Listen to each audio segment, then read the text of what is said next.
മോഡലും ഡോക്ടറുമായ കാർത്തിക പ്രദീപിനെതിരെ കൂടുതൽ പരാതികൾ വരുന്നു. വിദേശ വിദ്യാഭ്യാസം വാഗ്ദാനം ചെയ്ത് കാർത്തിക തട്ടിയത് 20 കോടിയിലധികം രൂപയെന്നാണ് പരാതി. പണം തിരികെ ചോദിച്ചവരെ ഗുണ്ടകളെ ഉപയോഗിച്ച് ഭീഷണിപ്പെടുത്തി. ഇതുവരെ കാർത്തികയ്ക്കെതിരെ ലഭിച്ചത് 40ഓളം പരാതികളാണ്. സഹിൻ ആന്റണി ഉണ്ട്. സഹിൻ, കോടികളുടെ തട്ടിപ്പാണ് നടന്നിരിക്കുന്നത്. ഈ തട്ടിപ്പുമായി ബന്ധപ്പെട്ടുള്ള അന്വേഷണം, അതുമായി ബന്ധപ്പെട്ടുള്ള വിവരങ്ങൾ വേണം. ഒപ്പം ഈ പരാതികൾ കുമിഞ്ഞു കൂടുന്നതിനിടയിലാണ് ഈ കാർത്തികയുടെ ഇന്നലത്തെ ഓഡിയോ സന്ദേശമൊക്കെ പുറത്തു വന്നത്. എനിക്ക് പറ്റിച്ച് മാത്രമേ ജീവിക്കാൻ കഴിയുകയുള്ളൂ എന്ന തരത്തിലുള്ള ഓഡിയോ സന്ദേശങ്ങളൊക്കെ.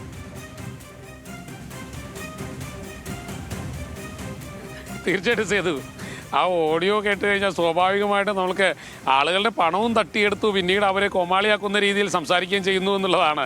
എന്തായാലും കാർത്തിക പറയുന്നൊരു കാര്യമുണ്ട്, തനിക്ക് തട്ടിച്ചും പറ്റിച്ചും ഒക്കെ ജീവിക്കാൻ കഴിയുകയുള്ളൂ. അത് ശരിവയ്ക്കുന്ന രീതിയിൽ തന്നെയാണ് കാർത്തികയ്ക്കെതിരെ പരാതികൾ ഉയർന്നു വരുന്നത്.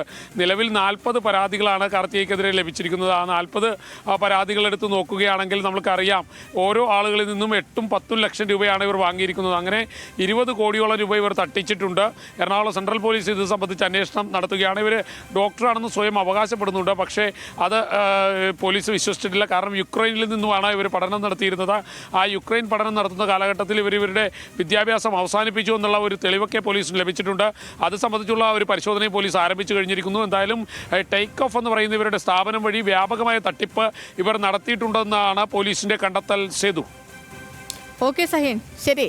അപ്പോൾ തട്ടിപ്പുകാരിയുടെ തട്ടിപ്പിന്റെ കൂടുതൽ വിവരങ്ങളാണ് പുറത്ത് വന്നുകൊണ്ടിരിക്കുന്നത്. പിന്നെ കാർത്തിക തന്നെ സമ്മതിച്ചിട്ടുണ്ട്, തനിക്ക് ഇതല്ലാതെ മറ്റൊന്നും ചെയ്യാൻ അറിഞ്ഞ ആൾക്കാരെ പറ്റിച്ച് ജീവിക്കാനാണ് താല്പര്യം, ഒന്നും പറഞ്ഞിട്ടുണ്ട്.